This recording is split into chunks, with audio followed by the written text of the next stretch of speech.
السلام عليكم. نصيحة يا شباب لوجه الله. كان حتى حد معلق لي عليها، فقلت بقى يفضل اعمل فيديو قد تفيد بعض الناس، لان بشوف من وقت للتاني حد بيسأل في نفس الموضوع ده.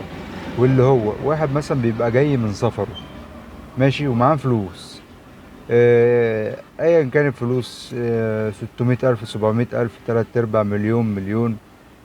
ف عايز يجيب عربية، يقول لي مثلا ايه الرينج ده، اجيب بيه ايه واعمل بيه ايه واخش الشغل كويس هيلم مصاريفي وكده. انا دلوقتي متجوز وكنت مقيم بره ولسه راجع من سفر.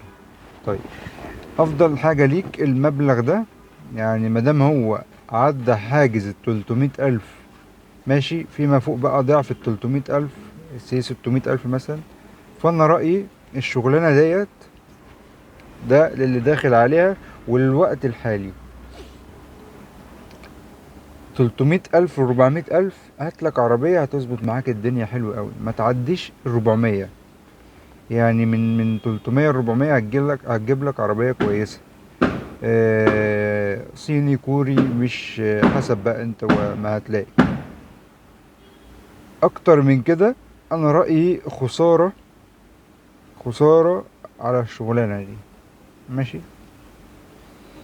300 400 ألف هتجيب لك عربية، والبقية المبلغ شيله، اعمل بيه بقى وديعة، اعمل بيه أي مصلحة تانية يدخل لك دخل آخر. يبقى أنت عندك دخل من العربية ودخل من باقي الفلوس اللي أنت كنت هتحطهم كلهم في عربية. يبقى عندك مصدرين دخل: دخل من العربية ودخل من نص الفلوس دي أو تلتها أو أيا كان الباقي.